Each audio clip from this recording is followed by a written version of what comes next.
Good morning दोस्तों। आइए आज से स्टार्ट करते हैं यूडिटेरिया बिहार पुलिस का प्रैक्टिस सेट। और इसमें जो है 10 सेट दिया हुआ है, तो हम इसमें से जो है 10 सेट देखते हैं।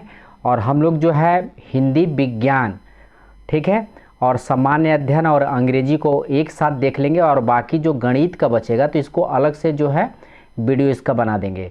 तो आइए दोस्तों हम लोग स्टार्ट करते हैं। प्रैक्टिस सेट 1 का पहला क्वेश्चन है, ये रमेश यहाँ आओ। ध्यान रखेंगे, ये रमेश यहाँ आओ। इस वाक्य में कौन सा कारक पूछा है?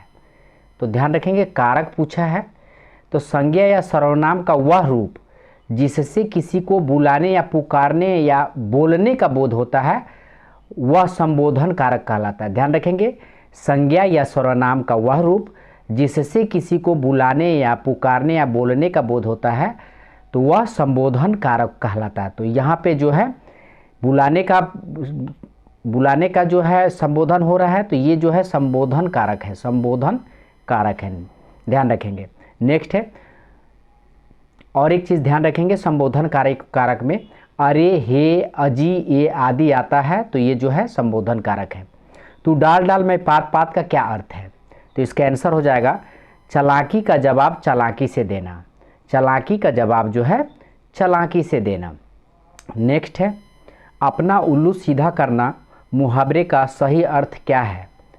तो इसका आंसर हो जाएगा आपको अपना काम निकालना, यानी अपना उल्लू सीधा करना मुहावरे का अर्थ है अपना काम निकालना।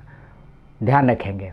आइए नेक्स्ट देखते हैं, संस्कृत के आक्रांता शब्द होते हैं। तो संस्कृत के आक्रांता शब्द क्या होते हैं? तो आक्रांता शब्द का मतलब ध्यान रखिएगा, जिसके अंत में जो है, जिसके अंत आकार से होता है, अर्थात जिनके अंत में आ आता है। ध्यान रखेंगे, जिनके अंत में जो है आ आता है, जैसे लता में आ रहा है, रामा, बालिका, बिमला आदि, ये जो है ऐसे शब्द जो है आक्रांता शब्द कहलाता है। ठीक है, और ये जो है स्त्रीलिंग है, ये जो है स्त्रीलिंग है। संस्कृत आ रहा है तो ये स्त्रीलिंग है, ध्यान रखिएगा। आइए नेक्स्ट देखते हैं, निम्नलिखित में से एक वाक्य में क्रिया भक्षण करने के अर्थ में प्रयुक्त हुए हैं, यह वाक्य है। तो इसका आंसर हो जाएगा वह आम खाता है। ध्यान रखिएगा, वह आम खाता है, इसमें जो है प्रत्यय हुई है, यह वाक्य है वह आम खाता है। नेक्स्ट है, चिड़िया का बहुवचन होगा। तो चिड़िया का बहुवचन क्या होगा? तो चिड़ियाएँ होगा। ध्यान रखेंगे, चिड़ियाएँ होगा। ठीक है, इसमें कन्फ्यूजन नहीं होना है, क्योंकि चिड़ियाओं दिया है, ये सभी दिया है, तो चिड़ियाएँ होगा। नेक्स्ट है, दही शब्द है। दही शब्द जो है क्या है? तो ये पुल्लिंग है। दही शब्द क्या है? पुल्लिंग है। ठीक है, यह एक द्रव्यवाचक संज्ञा भी है। ध्यान रखेंगे, दही पुल्लिंग है, यह एक द्रव्यवाचक संज्ञा भी है। गीता हाथ से मारती है, इस वाक्य में कौन सा कारक है? तो इसका आंसर हो जाएगा करण कारक है। ठीक है, गीता हाथ से मारती है, इस वाक्य में जो है करण कारक है, ध्यान रखेंगे। आइए नेक्स्ट देखते हैं, कौन सा कथन शब्द कमल के सभी पर्यायवाची हैं? कौन से कथन शब्द कमल के सभी पर्यायवाची हैं? तो इसका आंसर हो जाएगा आपको सी हो जाएगा, सरोज, पंकज, अरविंद। सरोज, पंकज, अरविंद, ये जो है कमल का पर्यायवाची शब्द है। सरोज, पंकज, अरविंद, ध्यान रखेंगे। ठीक है, आइए नेक्स्ट देखते हैं, दाल का बहुवचन शब्द है। तो दाल का बहुवचन शब्द है दालें। दाल का बहुवचन शब्द है दालें। नेक्स्ट देखते हैं 11 नंबर क्वेश्चन। तो यहाँ से आपको इंग्लिश वाला सेशन स्टार्ट है, तो इसको भी हम लोग देख लेते हैं। दिया हुआ है, due to dash rainfall this year they had to dash water supply. तो इसका आंसर हो जाएगा आपको सी, इसका आंसर हो जाएगा, यानी रेगुलर।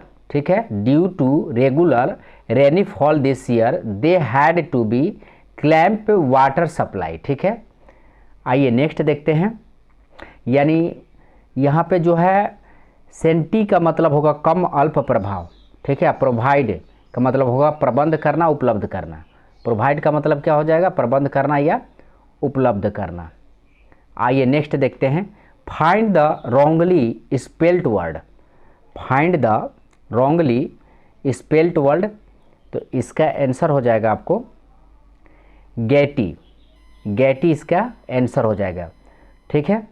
और वेराइटी का अर्थ होता है विविधता, एनेक्सिटी का अर्थ होता है चिंता। एनेक्सिटी का अर्थ होता है चिंता और वेराइटी का अर्थ होता है विविधता, ठीक है। तो find the wrongly spelled word पूछा है तो इसमें जो है गैटी हो जाएगा, ठीक है। और गैटी का मतलब होता है आपको बदलाव, ठीक है, ठीक है। गैटी का मतलब होता है बदलाव। आइए नेक्स्ट देखते हैं, an instrument for viewing objects at a distance, तो इसका आंसर हो जाएगा आपको टेलीस्कोप। इसका आंसर हो जाएगा टेलीस्कोप। माइक्रोस्कोप का मतलब होता है सूक्ष्म वस्तुओं को देखने वाला यंत्र। माइक्रोस्कोप का मतलब होता है सूक्ष्म वस्तुओं को देखने वाला यंत्र होता है। पेरिस्कोप का मतलब होता है पनडुब्बी युद्धपथ में छिपे सैनिकों द्वारा लक्ष्य को पता लगाने वाला यंत्र। और टेलीस्कोप का मतलब क्या होता है, दूर की वस्तुओं और स्थानों को देखने के लिए प्रयोग किए जाने वाला यंत्र है। तो यानी डिस्टेंस पूछा है दूर की वस्तुओं के लिए, तो टेलीस्कोप इसका आंसर हो जाएगा। Story told the illustrate a moral of spiritual truth, तो 14 का आंसर हो जाएगा आपको प्रेबल। प्रेबल जो है इसका आंसर हो जाएगा। इसका मतलब होता है उपम या दृष्टांत या कहावत। नेक्स्ट देखते हैं, my father strained every nerve to enable me to get settled in life, तो 15 का आंसर हो जाएगा आपको बी हो जाएगा worked very hard. Worked very hard हो जाएगा, ठीक है। नेक्स्ट है, choose the one with experience the right meaning of the giving word, ठीक है। तो ये दिया हुआ है वेरिसिटी। वेरिसिटी का मतलब क्या होगा, तो इसका मीनिंग चुनना है। तो इसका आंसर हो जाएगा आपको बी हो जाएगा। इसका आंसर जो है बी हो जाएगा, यानी ट्रूथ हो जाएगा। इसका जो है ट्रूथ हो जाएगा, इसका आंसर सच्चाई, ठीक है। अब वेरिसिटी का मतलब क्या होता है, सच्चाई। वेरिसिटी का भी मतलब होता है सच्चाई और ट्रूथ का भी मतलब होता है सच्चाई। The opposite meaning of implicate is, तो अपोजिट मीनिंग इसमें देखना है। तो अपोजिट मीनिंग आपका हो जाएगा एक्सनोरेट। एक्सनोरेट, ठीक है। इम्प्लीकेट का मतलब होगा फंसना या चक्कर में डालना। एक्यूज का मतलब होता है, एक्यूज का मतलब दोषी या अपराधी ठहराना। एक्सनोरेट का मतलब होता है, एक्सनोरेट का मतलब क्या होता है, छोड़ना या अपराध मुक्त करना, ध्यान रखेंगे। नेक्स्ट है, choose the correct option to filling the blanks. Saint Ravidas was a dash by profession, तो इसका आंसर हो जाएगा आपको कोबलर, ठीक है। इसका आंसर क्या हो जाएगा, कोबलर हो जाएगा, ठीक है। कोबलर इसका आंसर हो जाएगा। यानी संत रविदास जूता बनाते थे, इसलिए कोबलर। कोबलर का मतलब क्या होता है, मोची होता है, ध्यान रखेंगे, मोची का प्रयोग होगा। आइए नेक्स्ट देखते हैं, filling the blanks with correct option. Neither the boys nor the teacher dash present, तो 19 का आंसर हो जाएगा आपको इज हो जाएगा, द टीचर इज प्रजेंट, ठीक है। आइए नेक्स्ट देखते हैं। नेक्स्ट 20 नंबर क्वेश्चन दिया हुआ है, choose the option that is closest in meaning to the given word. Protest, protest का मीनिंग क्या होगा, तो टू ऑब्जेक्टिव, क्या होगा इसका मतलब, टू ऑब्जेक्ट। टू ऑब्जेक्ट हो जाए। प्रोटेस्ट का अर्थ होता है विरोध करना, ध्यान रखेंगे। प्रोटेस्ट का अर्थ क्या होता है, विरोध करना होता है। और इसका सबसे नज़दीकी अर्थ होता है टू ऑब्जेक्ट, ध्यान रखेंगे। नेक्स्ट देखते हैं, 21 नंबर क्वेश्चन दिया हुआ है, रक्त समूह ओ वाला व्यक्ति किस रक्त समूह के व्यक्तियों से रक्त ले सकता है।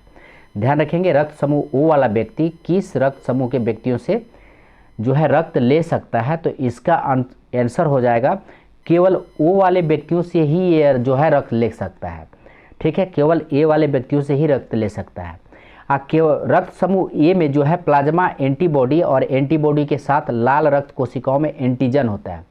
रक्त ए में क्या होता है, एंटी-बी और एंटीबॉडी के साथ लाल रक्त कोशिकाओं में एंटीजन होता है। इसमें क्या होता है? तो एंटीजन होता है, ध्यान रखेंगे, इसमें एंटीजन होता है। और रक्त बी में क्या होता है? रक्त बी में जो है एंटी ए और एंटीबॉडी के साथ बी एंटीजन होता है। इसमें क्या होता है? बी एंटीजन होता है रक्त बी में। और रक्त ओ में क्या होता है? रक्त ओ में जो है कोई एंटीजन नहीं होता है, ध्यान रखेंगे, रक्त ओ में जो है कोई एंटीजन नहीं होता है, लेकिन प्लाज्मा में एंटी ए और एंटी बी दोनों एंटीबॉडी होते हैं। प्लाज्मा में जो है एंटी ए और एंटी बी दोनों होते हैं, लेकिन एंटीजन रक्त ओ में नहीं होते हैं। तो इस चीज़ को आप ध्यान रखेंगे, तो इसीलिए इसका आंसर डी हो जाएगा।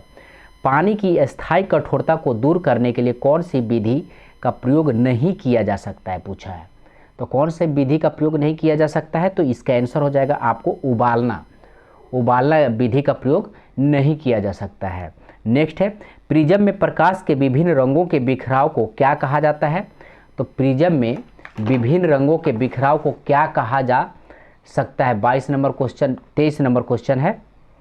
तो इसका आंसर हो जाएगा आपको प्रकाश का विक्षेपण। प्रकाश का विक्षेपण, प्रकाश का विक्षेपण जो है प्रकाश के प्रिज्म से होकर गुजरने पर विभिन्न रंगों को प्रकाश में बांटे जाने का प्रक्षेपण कहा जाता है। सूर्य के प्रकाश से प्राप्त रंगों में बैंगनी रंग, ध्यान रखेंगे, बैंगनी रंग जो है प्रकाश विक्षेपण में, ध्यान रखेंगे, बैंगनी रंग का विक्षेपण सबसे अधिक होता है। बैंगनी रंग का विक्षेपण जो है सबसे अधिक होता है, और लाल रंग का विक्षेपण जो है सबसे कम होता है। ध्यान रखेंगे, लाल रंग का विक्षेपण जो है सबसे कम होता है। तो इसमें ये आपको बैंगनी हो जाएगा। नेक्स्ट देखते हैं 24 नंबर क्वेश्चन, आवर्त सारणी में कौन सा पहला तत्व है? तो आवर्त सारणी में कौन सा पहला तत्व है? तो हाइड्रोजन जो है पहला तत्व है, ध्यान रखेंगे। आवर्त सारणी रासायनिक तत्वों को उनकी संगति विशेषताओं के साथ एक सारणी के रूप में दर्शाने की एक व्यवस्था है। आवर्त सारणी क्या है? तो रासायनिक तत्वों को उनकी संगत विशेषताओं के साथ एक सारणी के रूप में दर्शाने की व्यवस्था है। और आवर्त सारणी में पहला तत्व हाइड्रोजन हो जाए। नेक्स्ट है, घरेलू प्रशीतरी यानी रेफ्रिजरेटर में सामान्यतः कौन सा प्रशीतक प्रयोग में लाते हैं? तो अच्छा क्वेश्चन है ये, और इसका आंसर हमको उम्मीद है कि सभी लोग दे सकते हैं। तो इसका आंसर हो जाएगा फ्रीओन होता है, ठीक है, फ्रीओन होता है। एक घरेलू उपयोग की युक्त है जो सब्जी तथा खाद्य पदार्थ आदि को ठंडा बनाए रखने के लिए जो है खराब नहीं होते हैं। तो किसका प्रयोग किया जाता है? तो फ्रीओन का, ध्यान रखेंगे। सिरका किसका जलीय विलयन है? सिरका जो है किसका जलीय विलयन है? तो ये जो है एसिटिक अम्ल का जो है जलीय विलयन है। सिरका जो है एसिटिक अम्ल का जलीय विलयन है, ठीक है, ध्यान रखेंगे। आइए नेक्स्ट देखते हैं, समतल दर्पण द्वारा बना प्रतिबिंब होता है। तो समतल दर्पण द्वारा बना प्रतिबिंब कैसा होगा? तो ये आभासी प्रतिबिंब होगा, ध्यान रखेंगे। समतल दर्पण द्वारा बना प्रतिबिंब आभासी प्रतिबिंब होगा। जब भी वस्तु से निकलने वाली प्रकाश किरणें अभिसरित हो रही हैं तो इस प्रकार बने प्रतिबिंब को प्रकाशिक या आभासी प्रतिबिंब कहते हैं। आइए नेक्स्ट देखते हैं, किसी पदार्थ का सबसे छोटा कण जो स्वतंत्र अवस्था में रह सकता है कहलाता है। तो क्या कहलाता है? तो ये अणु कहलाता है, ध्यान रखेंगे, ये अणु कहलाता है। नेक्स्ट है, खाद्य पदार्थों के परीक्षण हेतु निम्नलिखित में से कौन सा प्रयुक्त होता है?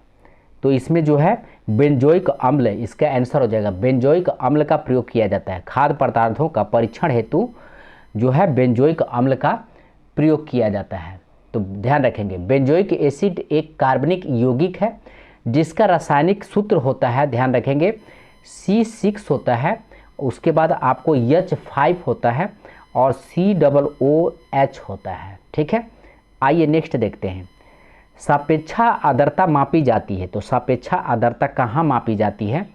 तो ये मापी जाती है आपको सापेक्षा आर्द्रता जो है हाइग्रोमीटर में मापी जाती है। आर्द्रता की बात है तो ये हाइग्रोमीटर, ध्यान रखेंगे।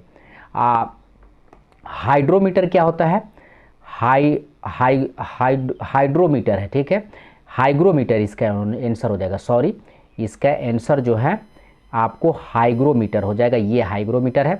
और हाइड्रोमीटर क्या है? तो हाइड्रोमीटर जो है इसमें जो है जल का घनत्व तो मापा जाता है, और लैक्टोमीटर में जो है दूध का घनत्व तो मापा जाता है। और पेंटिशियोमीटर में जो है पेंटिशियोमीटर में विद्युत परिपथ अथवा सेल का विभव मापने में किया जाता है। ध्यान रखेंगे, पेंटिशियोमीटर में विद्युत परिपथ अथवा सेल का विभव मापने में किया जाता है। आइए नेक्स्ट क्वेश्चन देखते हैं। रेडियो तरंगों के संचारण के लिए प्रयुक्त वायुमंडल का स्तर है। तो रेडियो तरंगों के संचारण के लिए प्रयुक्त वायुमंडल का स्तर कैसा है? तो इसका आंसर हो जाएगा आयन मंडल है। ठीक है, आयन मंडल है। वायुमंडल संस्तरों में आयन मंडल कितने दूरी पर है? तो ध्यान रखेंगे 80 से 400 किलोमीटर, 80 से जो है 400 किलोमीटर के बीच जो स्थित है उसको हम लोग बोला जाता है आयन मंडल बोला जाता है। ठीक है, और समताप मंडल यहाँ पे जो है समताप मंडल में क्या होता है? तो यहाँ पे वायु परिवहन होता है तथा ओजोन परत पाई जाती है। समताप मंडल में वायु परिवहन होता है तथा ओजोन परत पाई जाती हैं। ध्यान रखेंगे। ठीक है, इस आगे देखते हैं हम लोग। नेक्स्ट आगे आपका जो है 32 नंबर प्रश्न है। भोपाल गैस त्रासदी में किस गैस के कारण घटी थी? किस गैस के कारण घटी थी पूछा है। तो ये तो सब जानता है, मिथाइल आइसोसाइनेट। मिथाइल आइसोसाइनेट, ध्यान रखेंगे, मिथाइल आइसोसाइनेट एक कार्बनिक यौगिक है। मिथाइल आइसोसाइनेट यौगिक फोस्जीन एवं मिथाइल एमिनो विलयन के संयोग से बनता है। ध्यान रखेंगे, फोस्जीन एवं मिथाइल एमिनो विलयन के संयोग से बनता है। इसका प्रयोग कार्बनेट कीटनाशियों के उत्पादन के लिए किया जाता है। कार्बनेट कीटनाशियों के उत्पादन के लिए किया जाता है। ध्यान रखेंगे इस चीज़ को।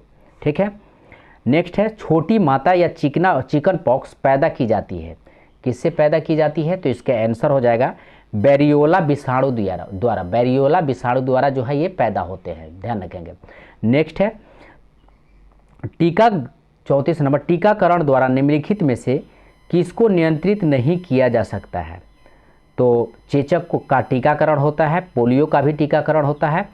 ठीक है, काली खांसी का भी होता है, लेकिन मधुमेह का जो है टीकाकरण नहीं किया जा सकता है। ठीक है, यह जो है इंसुलिन हार्मोन जो होता है ये अपना काम ठीक से नहीं कर पाता है, उसी के कारण जो है ये आपको जो है मधुमेह रोग हो जाता है, यानी शुगर का लेवल बढ़ जाता है। इसके अलावा जब पेनक्रियाज ज़रूरत के अनुसार इंसुलिन नहीं बनाती है, जब पेनक्रियाज जो है ज़रूरत के हिसाब से इंसुलिन नहीं बना पाती है, तब शुगर सेल्स में न जाकर रक्त में ही जाना चालू हो जाता है। शुगर जो है सेल्स में न जाकर रक्त में ही जाना चालू कर देता है, इसलिए ब्लड शुगर लेवल बढ़ जाता है।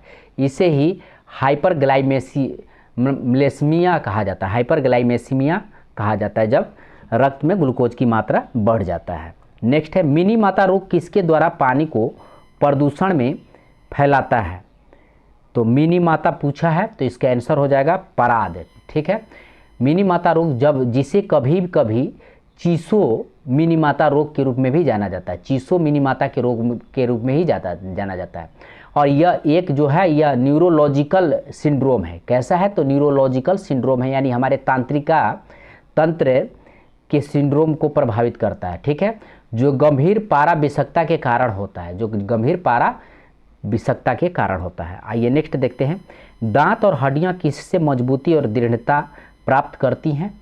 तो इसका आंसर हो जाएगा आपको सी, यानी कैल्शियम हो जाएगा। ठीक है, दांत और हड्डियों में पाए जाने वाला तत्व तो क्या क्या होता है? तो कैल्शियम, पहला तो कैल्शियम होगा, और दूसरा क्या हो जाएगा? तो दूसरा ध्यान रखेंगे फास्फोरस हो जाएगा।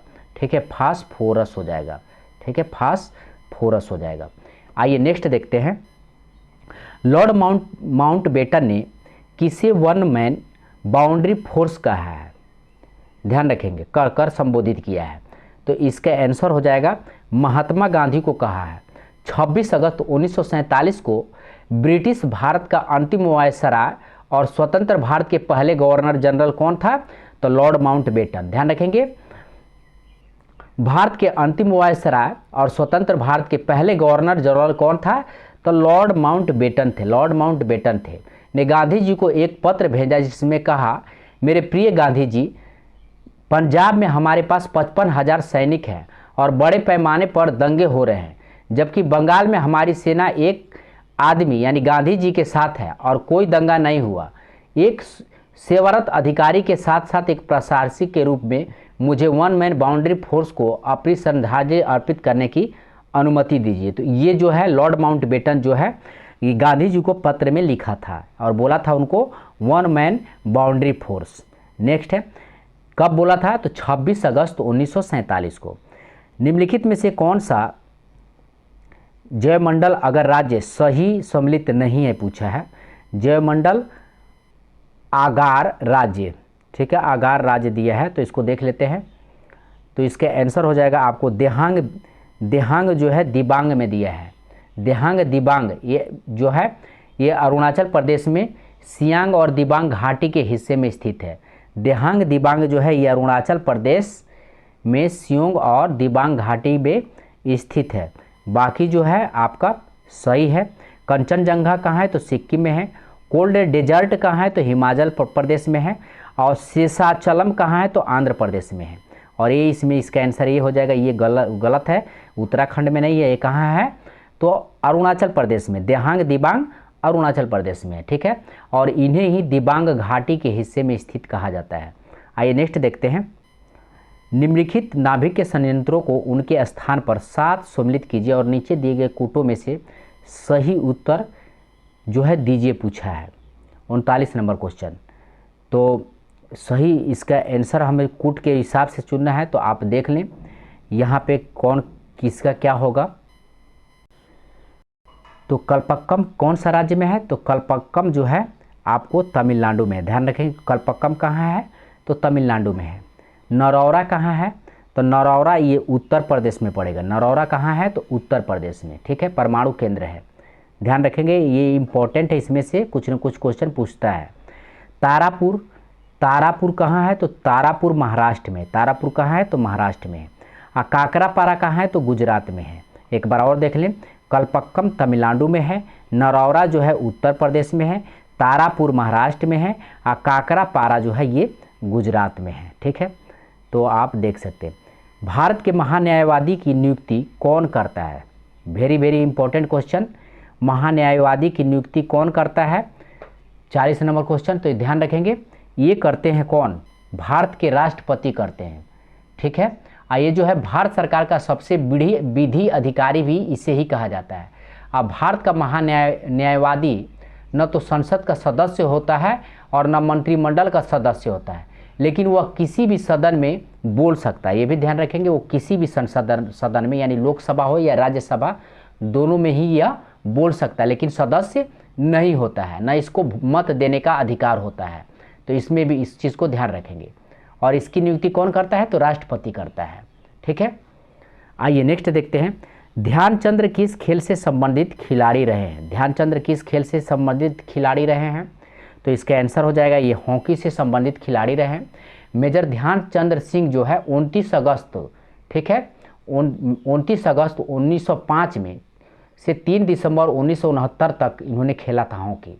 अब भारतीय फील्ड हॉकी के भूतपूर्व खिलाड़ी एवं कप्तान थे। ये 3 बार ओलंपिक में स्वर्ण पदक जीते हैं। 3 बार जो है ओलंपिक में कि स्वर्ण पदक जीते हैं, तो ध्यान रखेंगे 3 बार, ठीक है। और उन्हें हॉकी का जादूगर भी कहा जाता है। ध्यानचंद्र को जो है हॉकी का जादूगर भी कहा जाता है। और उनकी जन्म तिथि को भारत का राष्ट्रीय खेल दिवस के रूप में मनाया जाता है, ठीक है। उनकी जन्म तिथि को भारत का राष्ट्रीय खेल दिवस के रूप में मनाया जाता है, यानी 29 अगस्त, ठीक है। ध्यान रखेंगे इस चीज़ को। आइए नेक्स्ट देखते हैं। नेक्स्ट देखते हैं, शेर शाह के बचपन का नाम क्या था? तो शेर शाह का बचपन का नाम जो है फरीद था। शेर शाह का बचपन का नाम जो है फरीद था, ठीक है। और ये जो है सूर साम्राज्य का संस्थापक था। किस साम्राज्य का संस्थापक था शेर शाह? तो सूर साम्राज्य का संस्थापक था। ये अफगानी वंशीय शेर शाह सूरी था। शेर शाह का जन्म जो है 1472 में हुआ था, ठीक है। बिजवाड़ा होशियारपुर में हुआ था। इसका बचपन का नाम फरीद खां था। इसका बचपन का नाम क्या था? फरीद खां था। इसके पिता हसन खां थे। इसके पिता हसन खां थे। ये जौनपुर राज्य के अंतर्गत सासाराम के जमींदार थे। आइए नेक्स्ट देखते हैं। नेक्स्ट क्वेश्चन देखते हैं 43 नंबर। भारतीय राष्ट्रीय कांग्रेस का स्थापना कब हुआ था? भारतीय राष्ट्रीय कांग्रेस का स्थापना हुआ था आपको 1885 में हुआ था, ध्यान रखेंगे 28 दिसंबर 1885 में हुआ था। ऑक्टेवियन हुम के द्वारा हुआ था, ऑक्टेवियन हुम। और इसकी प्रथम बैठक मुंबई के गोकुलदास तेजपाल संस्कृत कॉलेज के भवन में हुआ था, ध्यान रखेंगे। और इसकी अध्यक्षता कौन किया था? तो WC बनर्जी, WC यानी बैमोस चंद्र बनर्जी ने किया था। इस प्रथम बैठक में कुल कितने प्रतिनिधियों ने भाग लिया था? तो 72 प्रतिनिधियों ने भाग लिया था, ये भी याद रखेंगे। नेक्स्ट है व्यापकता का सिद्धांत से कौन संबंधित है? तो व्यापकता के सिद्धांत से जो है लॉर्ड डलहौजी संबंधित है, ध्यान रखेंगे। व्यापकता के सिद्धांत से लॉर्ड डलहौजी संबंधित है, ठीक है। इसी के अंतर्गत जो है ध्यान रखिएगा, अंग्रेज साम्राज्य में बहुत सारे राज्यों को जो है विलय किया गया था। आज सर्वप्रथम जो है सतारा जो क्षेत्र है, सतारा क्षेत्र को विलय किया गया था 1848 में। सतारा, उसके बाद जैतपुरा को, और उसके बाद संभलपुर को, उसके बाद बघाट को, उसके बाद उदयपुर को, उसके बाद झांसी को, और उसके बाद नागपुर को विलय किया गया था। तो ध्यान रखेंगे लॉर्ड डलहौजी के बारे में याद रखेंगे। इसने व्यापकता का सिद्धांत यानी हड़प नीति, डायरेक्शन ऑफ लेफ्ट की नीति जो है ये अपनाया था, डॉक्ट्रिन ऑफ लेफ्ट का, और सबसे पहले सतारा को ही हड़पा था। नेक्स्ट है सतरिया किस राज्य का शास्त्रीय नृत्य है? सतरिया किस राज्य का शास्त्रीय नृत्य पूछा है? तो ये जो है असम का शास्त्रीय नृत्य है, ध्यान रखेंगे। और भारतनाट्यम जो है, भारतनाट्यम कहाँ का है? तो भारतनाट्यम जो है तमिलनाडु का है, भारतनाट्यम तमिलनाडु का। और ये जो है सबसे प्राचीन शास्त्रीय नृत्य है भारतनाट्यम, ध्यान रखेंगे। सूची 1 और सूची 2 को मिलाना है, और यहाँ पे दिया है वैधानिक प्रावधान और स्रोत के बारे में दिया हुआ 46 नंबर क्वेश्चन। तो आइए देखते हैं मौलिक अधिकार। तो मौलिक अधिकार कहाँ से लिया गया है? तो ये अमेरिका के अधिकार पत्र से लिया गया है, इस चीज़ को ध्यान रखेंगे। राज्य के नीति निर्देशक तत्व कहाँ से लिए गए हैं? राज्य के नीति निर्देशक तत्व तो ये लिए गए हैं आपको आयरलैंड से लिए गए हैं। तो आयरलैंड आपका कहाँ है? आयरिशलैंड या आयरलैंड, ठीक है। तो आयरिश संविधान से लिया गया है। संसदीय सरकार ये कहाँ से लिया गया है? तो ये ब्रिटिश संविधान से लिया गया है, संसदीय सरकार ब्रिटिश संविधान। केंद्र राज्य संबंध ये कनाडा से लिया गया, केंद्र राज्य संबंध ये कनाडा से लिया गया है। आइए नेक्स्ट देखते हैं, प्रथम ओलंपिक खेल कहाँ हुई थी? तो प्रथम ओलंपिक खेल कहाँ हुई थी ये पूछा हुआ है। तो इसका आंसर हो जाएगा आपको यूनान में स्थित है। और एक बात और दोस्तों, आप चैनल को सब्सक्राइब करें। अगर इसका PDF चाहिए तो आप जो है स्मॉल में MIXE मिक्स स्टडी आप टेलीग्राम पे को सर्च करते हैं, टेलीग्राम पे सर्च करते हैं तो वहाँ पे आपको जो है इसका एक पेजों का जो है आपको PDF मिल जाएगा, ठीक है। आइए नेक्स्ट देखते हैं, भारतीय संविधान में स्वतंत्रता का अधिकार से संबंधित आर्टिकलों की संख्या कितनी है? तो इसका आंसर हो जाएगा 19 है, आर्टिकलों की संख्या 19 है। भारतीय संविधान के अनुच्छेद 19 में स्वतंत्रता का अधिकार दिया हुआ, ध्यान रखेंगे। भारतीय संविधान के अनुच्छेद 19 में स्वतंत्रता का अधिकार का वर्णन है। मूल संविधान में 7 तरह का स्वतंत्रता का उल्लेख है, परंतु अब सिर्फ जो है 6 प्रकार के रह गए हैं, ठीक है। अब जो है अब 6 प्रकार के अधिकार रह गए हैं, ठीक है। संपत्ति का अधिकार को 44वें संविधान संशोधन द्वारा जो है 1978 में इसको समाप्त कर दिया था, और इसको जो हटाकर कहाँ रखा गया? तो ये भी ध्यान रखेंगे 300A में रखा गया, 300A में अब रख दिया गया है इसको, तो ये चीज़ को ध्यान रखेंगे।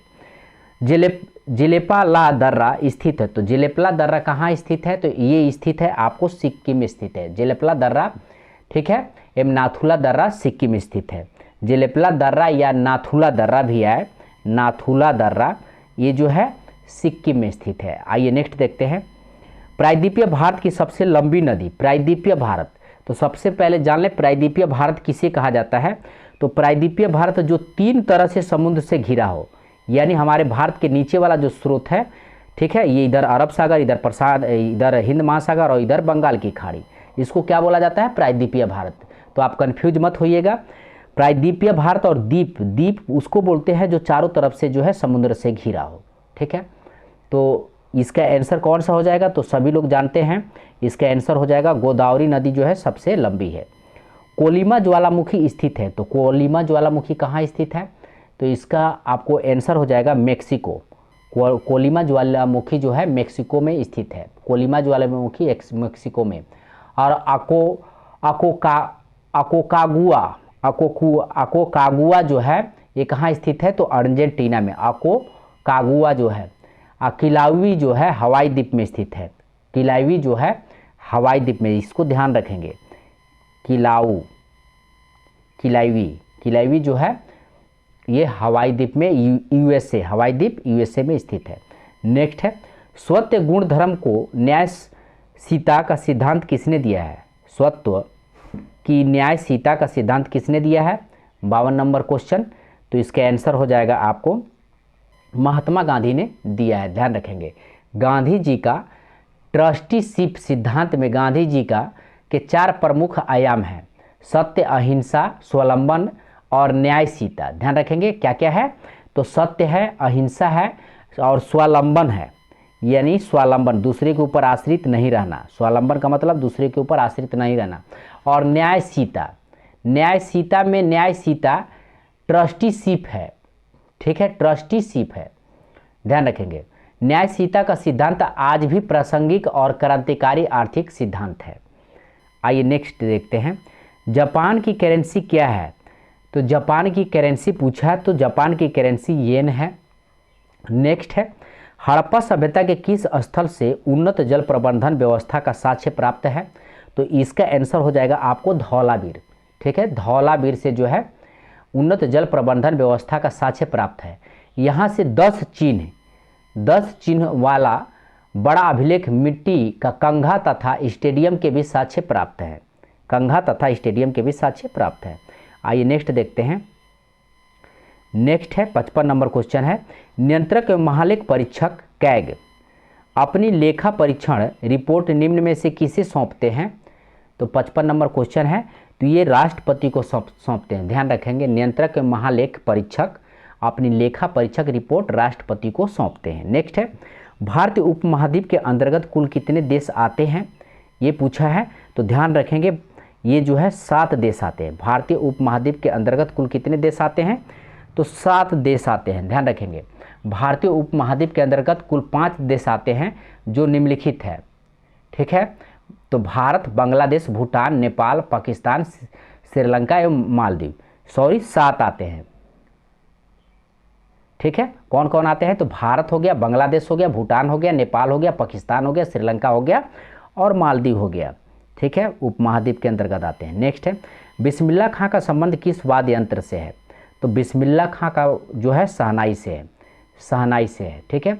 और उन्हें 2001 में भारत के सर्वोच्च नागरिक सम्मान यानी भारत रत्न से सम्मानित किया गया था। तो 2001 में इनको जो है सर्वोच्च नागरिक सम्मान यानी भारत रत्न से सम्मानित किया गया था बिस्मिल्लाह खां, ध्यान रखेंगे। नेक्स्ट है तुर्कान चहलगानी का विनाश किस शासक ने किया था, तुर्कान चहलगानी का विनाश किस शासक ने किया था, तो ये किया था आपको बलबन ने किया था, बलबन ने किया था, ध्यान रखेंगे, ठीक है। अब बलबन जो है 1266 में जो है 1266 में गैसुद्दीन बलबन के नाम से दिल्ली की गद्दी पर बैठा था। अब बलबन ने ही नौरोज, ध्यान रखेंगे, नौरोज उत्सव को शुरुआत किया था, नौरोज उत्सव का शुरुआत किया था। आइए नेक्स्ट देखते हैं, संविधान के अनुसार कार्यपालिका का अध्यक्ष कौन है, तो संविधान के अनुसार जो है कार्यपालिका का अध्यक्ष कौन होता है, तो ये राष्ट्रपति होते हैं। अनुच्छेद 53 के अनुसार, संविधान के अनुसार कार्यपालिका का अध्यक्ष राष्ट्रपति होते हैं और अनुच्छेद 53 के अनुसार ये 53 में लिखा है कि कार्यपालिका का शक्ति राष्ट्रपति में निहित होती है। 53 में क्या लिखा है, कार्यपालिका का शक्ति राष्ट्रपति में निहित होता है। आइए नेक्स्ट 60 नंबर क्वेश्चन देखते हैं, निम्नलिखित में से किस राज्य में समान नागरिक संहिता लागू है, तो इसका आंसर हो जाएगा गोवा में समान नागरिक संहिता लागू यानी UCC, uniform civil code, UCC, ध्यान रखेंगे, यूनिफॉर्म सिविल कोड, ठीक है। आइए नेक्स्ट देखते हैं, केंद्रीय कॉफ़ी अनुसंधान केंद्र कहाँ स्थित है, तो केंद्रीय कॉफ़ी अनुसंधान केंद्र जो है ये स्थित है आपको चिकमंगलूर में, चिकमंगलूर, ठीक है। और चिकमंगलूर कहाँ है, तो ये कर्नाटक में स्थित है, कर्नाटक में स्थित है। ध्यान रखेंगे चिकमंगलुर कहाँ स्थित है, तो ये कर्नाटक में स्थित है। इस चीज़ को भी ध्यान रखेंगे। अब भारत में सर्वाधिक कॉफ़ी कर्नाटक के कुर्ग में होता है, ये भी ध्यान रखेंगे। भारत में सर्वाधिक कॉफ़ी जो है कर्नाटक के कुर्ग जिला के में उगाई जाती है। और संसार का सर्वाधिक कॉफ़ी उत्पादक देश कौन सा है, तो ब्राज़ील है। ध्यान रखेंगे संसार का सर्वाधिक उत्पादक देश कॉफ़ी का कौन है, तो ब्राज़ील है। ध्यान रखेंगे इस चीज़ को। चिकमंगलुर में क्या होता है, तो केंद्रीय कॉफ़ी अनुसंधान केंद्र है कर्नाटक में। नेक्स्ट है हिंदुस्तान सोशलिस्ट रिपब्लिकन एसोसिएशन की स्थापना किस वर्ष हुआ था, तो इसका आंसर हो जाएगा आपको 1928 में हुआ था। हिंदुस्तान सोशलिस्ट रिपब्लिकन एसोसिएशन का स्थापना जो है 1928 में हुआ था, जबकि हिंदुस्तान रिपब्लिकन एसोसिएशन का स्थापना कानपुर में 1924 में हुआ था। ध्यान रखेंगे 2 क्वेश्चन यहाँ से क्लियर हो रहा है आपका। हिंदुस्तान सोशलिस्ट रिपब्लिकन एसोसिएशन का स्थापना कब हुआ था, तो 1928 में हुआ था। हिंदुस्तान रिपब्लिकन एसोसिएशन आए तो ये कब हुआ था, 1924 में हुआ था। तो इस चीज़ को भी ध्यान रखेंगे। आइए नेक्स्ट देखते हैं, महाजन समिति का संबंध किस उद्योग से संबंधित है, तो महाजन समिति का संबंध पूछा है 63 नंबर क्वेश्चन। तो इसका जो है चीनी उद्योग से संबंधित है। ठीक है, चीनी की कीमत नीति के बदलाव हेतु 1998 ईस्वी में बीबी महाजन समिति का गठन किया गया था। कब किया गया था, तो 1998 में जो है बीबी महाजन समिति का गठन किया गया था। ध्यान रखेंगे। ठीक है, इसने सरकार को चीनी की कीमत निर्धारण को पूरी तरह विनियंत्रित करने की सिफारिश की थी। इसी ने बीबी महाजन समिति ने ही सरकार को जो है महाजन समिति का यानी चीनी नियंत्रण का सुझाव दिया था। आइए नेक्स्ट देखते हैं, किस अनुच्छेद के तहत सारे देश में समान नागरिक व्यवस्था लागू किए जाने का प्रावधान है, तो मोस्ट इम्पोर्टेंट है और अभी हाईलाइटेड भी है, तो इस चीज़ को ध्यान रखेंगे। इसका आंसर हो जाएगा अनुच्छेद 44। तो अनुच्छेद 44 हो जाएगा, और एक जो है अनुच्छेद 44 है और संविधान संशोधन एक 44 है, जिसमें जो है संपत्ति के अधिकार को हटाया गया था, संपत्ति को अधिकार को हटाया गया था। तो इस चीज़ को भी ध्यान रखेंगे। और सिविल कोड यानी यूनिफॉर्म सिविल कोड जो है अनुच्छेद 44 हो जाएगा। ईवीएम का पहला प्रयोग कब हुआ था, तो ईवीएम का पहला प्रयोग कब हुआ था, 1999 में प्रयोग हुआ था। ध्यान रखेंगे। इसका पूर्ण रूप क्या है, तो इलेक्ट्रॉनिक वोटिंग मशीन। क्या रूप है, ईवीएम का पूर्ण रूप क्या है, इलेक्ट्रॉनिक वोटिंग मशीन। ठीक है, इलेक्ट्रॉनिक वोटिंग मशीन। ध्यान रखेंगे। ठीक है, ईवीएम 3 प्रकार के होते हैं। पहला होता है M1 और दूसरा होता है M2 और तीसरा होता है M3। इससे आधुनिक जो है आधुनिक किसको बोला जाता है, तो इसमें सबसे आधुनिक बोला जाता है M3 को। तो ये भी एग्जाम में पूछ चुका है, तो इसको भी ध्यान रखेंगे। इसका प्रयोग कब से चालू है, ईवीएम का प्रयोग कब से चालू है, तो ध्यान रखेंगे 2013 से ईवीएम का प्रयोग चालू हुआ है, 2013 से। ठीक है, और इसका प्रयोग भारत में स्थानीय राज्य एवं संसदीय चुनाव में हो रहा था। ठीक है, वर्ष 2004 के लोकसभा चुनाव के बाद से भारत में प्रत्येक लोकसभा और राज्य विधानसभा चुनाव में मतदान की पूरी तरह से इलेक्ट्रॉनिक वोटिंग मशीन द्वारा संपन्न होता है। ठीक है, आइए नेक्स्ट देखते हैं। पहले भारतीय ईवीएम का आविष्कार कब हुआ था, तो 1980 में एमबी हनीफ द्वारा किया गया था। 1980 में एमबी हनीफ द्वारा किया गया था। नेक्स्ट देखते हैं, चीन का राष्ट्रपति किसे कहा जाता है, चीन का राष्ट्रपति किसे कहा जाता है, 66 नंबर क्वेश्चन है। तो ध्यान रखेंगे सन्यात सेना को जो है चीन का राष्ट्रपति कहा जाता है। चीन का राष्ट्रपति सन्यात सेना को कहा जाता है। वे पेशे से एक चिकित्सक थे। ठीक है, वे पेशे से एक चिकित्सक थे। इनका जन्म जो है 12 नवंबर 1866 को हुआ था, 1866 को हुआ था। वे एक क्रांतिकारी नेता थे तथा चीन गणतंत्र के प्रथम राष्ट्रपति थे। सन्यान ध्यान रखेंगे। ठीक है, आइए नेक्स्ट देखते हैं, खेल कूद में उत्कृष्टता के लिए कौन सा पुरस्कार दिया जाता है, तो ध्यान रखेंगे खेल कूद में उत्कृष्टता के लिए कौन सा पुरस्कार दिया जाता है, तो अर्जुन पुरस्कार दिया जाता है, अर्जुन पुरस्कार दिया जाता है। नेक्स्ट क्वेश्चन देखते हैं, 68 नंबर क्वेश्चन है, निम्नलिखित में कौन सा जलडमरू मध्य काला सागर और मारामारा सागर को जोड़ता है, तो इसका आंसर हो जाएगा आपको बास्पोरस जलडमरू मध्य। बास्पोरस जलडमरू मध्य जो है आपको काला सागर और मरमरा सागर को जोड़ता है बास्पोरस जलडमरू मध्य। सूर्य की सतह का तापमान लगभग है, तो सूर्य के सतह का तापमान लगभग कितना है, तो ध्यान रखेंगे 600 डिग्री सेल्सियस है, 600 डिग्री सेल्सियस है। और इसकी सतह को फोटोस्फीयर कहा जाता है। इसकी सतह को क्या कहा जाता है, तो फोटोस्फीयर कहा जाता है। यह सूर्यमंडल का महत्वपूर्ण भाग है। सूर्य गैसों का बना एक गोला है। इसमें हाइड्रोजन जो है 71% है, हीलियम कितना है, तो हीलियम जो है 26.5% है, और अन्य गैस कितना है, तो 2.5% है। ठीक है, तो सबसे ज़्यादा जो है हाइड्रोजन है 71%, उसके बाद हीलियम है 26.5% और अन्य गैस 2.5% है। आइए नेक्स्ट देखते हैं। दक्षिणी गोलार्ध का सबसे बड़ा दिन है, तो दक्षिणी गोलार्ध का सबसे बड़ा दिन कब है, तो ध्यान रखेंगे 22 दिसंबर को जो है दक्षिणी गोलार्ध।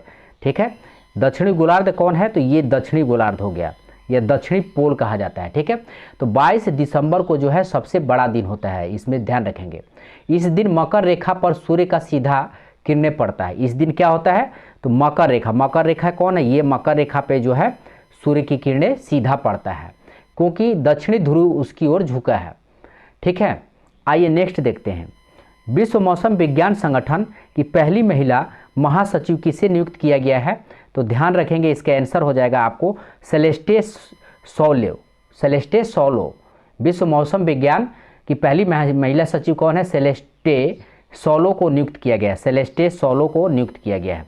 आइए नेक्स्ट देखते हैं। ओमान में आयोजित पुरुष जूनियर एशियाई कप 2023 का खिताब भारतीय जूनियर पुरुष हॉकी टीम ने किस देश को हराकर जीता है, तो इसका आंसर हो जाएगा पाकिस्तान को हराकर जीता है। ठीक है, नेक्स्ट है विश्व पर्यावरण दिवस 2023 का थीम क्या है, तो 2023 का क्या थीम है, तो प्लास्टिक प्रदूषण का समाधान, प्लास्टिक प्रदूषण का समाधान ध्यान रखेंगे। और पर्यावरण दिवस कब मनाया जाता है, पर्यावरण दिवस कब मनाया जाता है, इसको आप लोग कमेंट जरूर करेंगे। ठीक है, आइए नेक्स्ट देखते हैं। हाल ही में किस देश ने फतह नामक अपनी पहली स्वदेशी हाइपरसोनिक मिसाइल का अनावरण किया है, तो इसका आंसर हो जाएगा ईरान ने किया है। ध्यान रखेंगे फतह नामक अपनी पहली स्वदेशी हाइपरसोनिक मिसाइल का अनावरण कौन किया है, तो ईरान ने किया है, ईरान ने किया है, तो इस चीज़ को ध्यान रखेंगे। आइए नेक्स्ट देखते हैं। नेक्स्ट क्वेश्चन है लंदन सेंट्रल बैंकिंग द्वारा governor of the year award से किसे सम्मानित किया गया है, तो इसका आंसर हो जाएगा आपको शक्तिकांत दास को सम्मानित किया गया है। लंदन में सेंट्रल बैंकिंग द्वारा governor of the year Shaktikanta Das को सम्मानित किया गया है, और ये 25वें नंबर के जो है गवर्नर हैं। ध्यान रखेंगे आरबीआई के जो है 25वें नंबर के गवर्नर कौन है, तो शक्तिकांत दास हैं। ठीक है, ठीक है। और डीआरडीओ ने उड़ीसा के एपीजे अब्दुल कलाम द्वीप से के माध्यम से, ठीक है, ये जो है सॉरी ये जो दूसरा क्वेश्चन है, हम लोग 79 में आ गए हैं। इसके ऊपर भी क्वेश्चन दिया है क्या, 79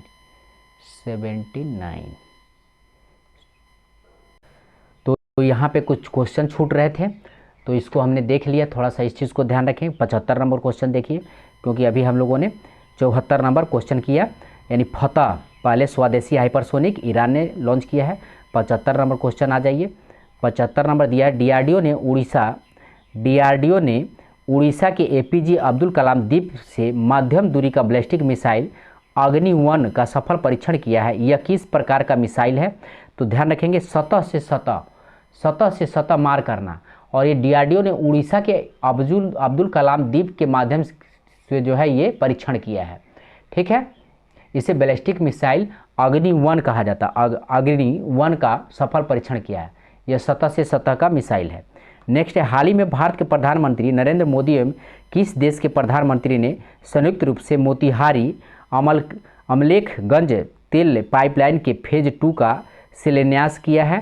तो ध्यान रखेंगे अमलेखगंज, तो मोतिहारी जिला मोतिहारी, तो इसका आंसर हो जाएगा आपको ये नेपाल हो जाएगा। ठीक है, नेपाल हो जाएगा। नेक्स्ट है मध्य प्रदेश की पहली सोलर सिटी के रूप में किसे विकसित किया जा रहा है, तो इसका आंसर हो जाएगा आपको सांची को विकसित किया जा रहा है। सांची को मध्य प्रदेश की पहली सोलर सिटी के रूप में सांची को विकसित किया जा रहा है। नेक्स्ट है फ्रेंच ओपन 2023 पुरुष एकल का खिताब किसने जीता है, तो इसका आंसर हो जाएगा आपको नोवाक जोकोविच ने जीता है। नोवाक जोकोविच ने जीता है। आइए नेक्स्ट देखते हैं नेक्स्ट क्वेश्चन। तो अभी हम लोगों ने लंदन देख लिया। गवर्नर ऑफ द ईयर किसे मिला है लंदन सेंट्रल बैंकिंग के द्वारा? तो शक्तिकांत दास को मिला है और ये जो है 25वें नंबर आरबीआई के गवर्नर हैं, रिजर्व बैंक ऑफ इंडिया।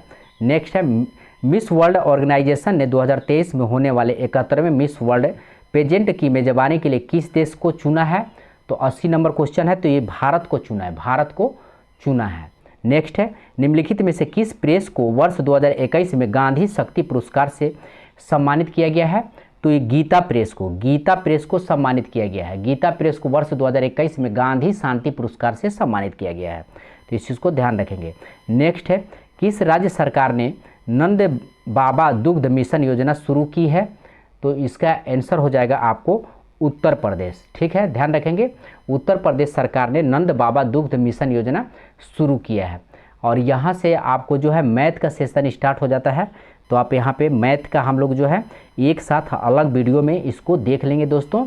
तो मिलते हैं मैथ वाला वीडियो में, ठीक है। तो चैनल को सब्सक्राइब करना मत भूलिए। और पहली चीज़,